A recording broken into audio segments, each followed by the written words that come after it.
Hello everyone, welcome to my YouTube channel. So, today we'll be covering up life processes, that is chapter number 5 of our biology book. I'll be providing a line to line explanation of NCERT. In this video, we'll be covering up introduction. So, how do we tell the difference between what is alive and what is not alive?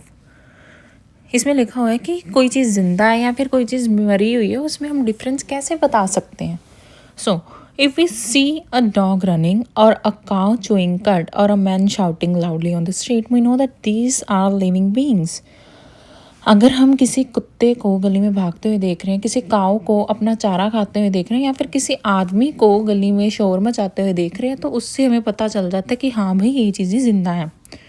What if dog और the काऊ और the man were asleep, अगर कोई कुत्ता, कोई गाय या फिर कोई आदमी सो रहा है, तो उससे हमें कैसे पता चल जाएगा कि वो जिंदा है.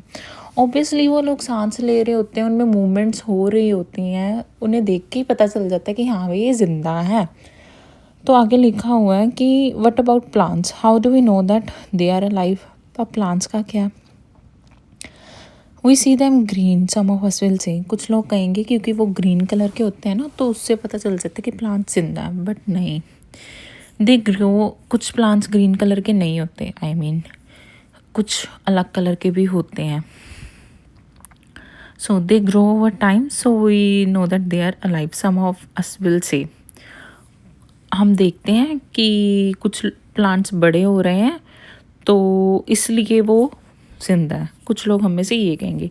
इन other words, we tend to think of some sort of movement, either growth related or not, as common evidence for being alive.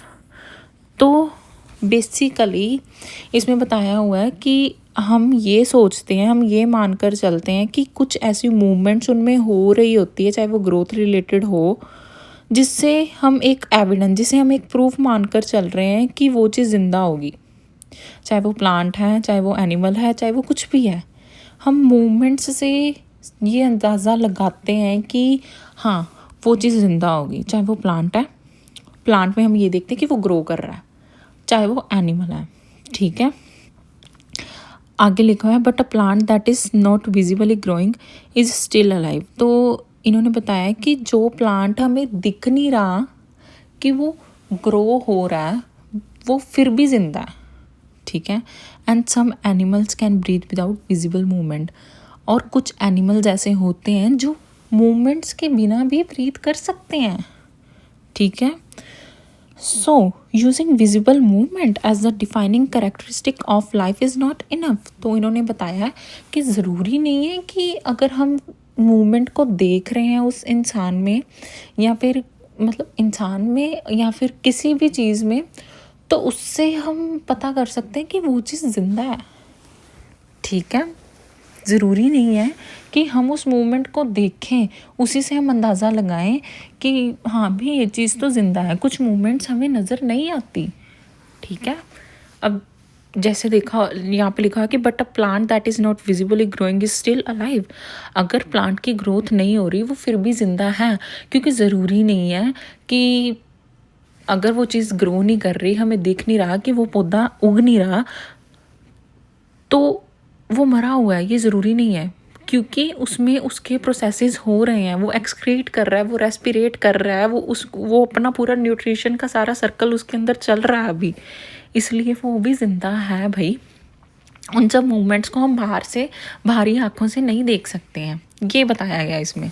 ठीक है, अब यहाँ पे लिखा है movements over very small scale will be visible to the naked eye. ठीक है, movements of molecules for example. ठीक है, तो जो मूवमेंट्स मॉलिक्यूल्स में होती हैं या फिर किसी बैक्टीरिया में, अब हमें वो मूवमेंट्स दिखती नहीं हैं. ठीक है, is this invisible molecular movement necessary for life. तो क्या ये जो मॉलिक्यूलर मूवमेंट हमें नहीं दिख रही, वो जीने के लिए ज़रूरी है. If we ask this question to a professional biologist, they will say yes. अगर हम यही क्वेश्चन किसी प्रोफेशनल बायोलॉजिस्ट या फिर किसी साइंटिस्ट को पूछें कि कौन सी मूवमेंट को हम लोग नहीं देख रहे, जो मूवमेंट हमें नहीं दिख रही वो भी नेसेसरी है ज़िंदा रहने के लिए, तो बायोलॉजिस्ट तो कहेंगे ना भाई हाँ, ज़रूरी नहीं है कि हमारे देखने से ही कोई ज़िंदा हो, हमारे मतलब देखने से इन द सेंस कि ज़रूरी नहीं है कि वो उस मतलब अब प्लांट्स के अंदर जो मूवमेंट हो रही है वो हमें नहीं दिख सकती, इसमें यही बताया गया। अब आगे लिखा, in fact viruses do not show any molecular movement in them until they affect some cell, and that is partly why there is controversy about whether they are truly alive or not. तो जो viruses हैं उनमें कोई भी molecular movement नहीं देखी जाती जब तक वो किसी सेल को इन्फेक्ट ना कर लें, इसीलिए ये कंट्रोवर्सी अब तक चल रही है कि वायरसेस ज़िंदा होते भी हैं या फिर नहीं। ठीक है, why are molecular movements needed for life? We have seen in earlier classes that organisms are well organized structures. They can have tissues, tissues have cells, cells have other components in them and so on. तो हमने इसमें ये पूछा गया कि जो molecular movement necessary क्यों है लाइफ के लिए। तो देखा जाए हमने पिछली क्लासेस में से ये सीखा है कि जो हम लिविंग ऑर्गेनिज्म है वो एक वेल ऑर्गेनाइज स्ट्रक्चर्स है, मतलब हमें पूरा कुछ ऑर्गेनाइज, सब कुछ ऑर्गेनाइज्ड है। जैसे कि हम पहले सेल जाते हैं, सेल से टिश्यू बनता है, टिश्यू से फिर ऑर्गन बन जाता है, ऑर्गन से ऑर्गन सिस्टम, फिर ऑर्गेनिज्म बन जाता है। ठीक है, अब जो सेल भी है वो भी सेवरल मॉलिक्यूल्स को जोड़ के बना गया है, मतलब सेल्स के अंदर भी काफ़ी कुछ ऐसा है जिससे एक सेल के अंदर भी काफ़ी कुछ होता है। सेल के अंदर भी सारे प्रोसेसेस होते हैं, जैसे कि एक्सक्रीशन, एलिमिनेशन। सेल भी अपने आप में, सेल भी अपने आप को ज़िंदा रखने के लिए कुछ मूवमेंट्स शो करता है, बट वो हमें नहीं दिखती हैं, वो बात अलग है। वो माइक्रोस्कोपिक लेवल पे वो मूवमेंट्स दिखती हैं।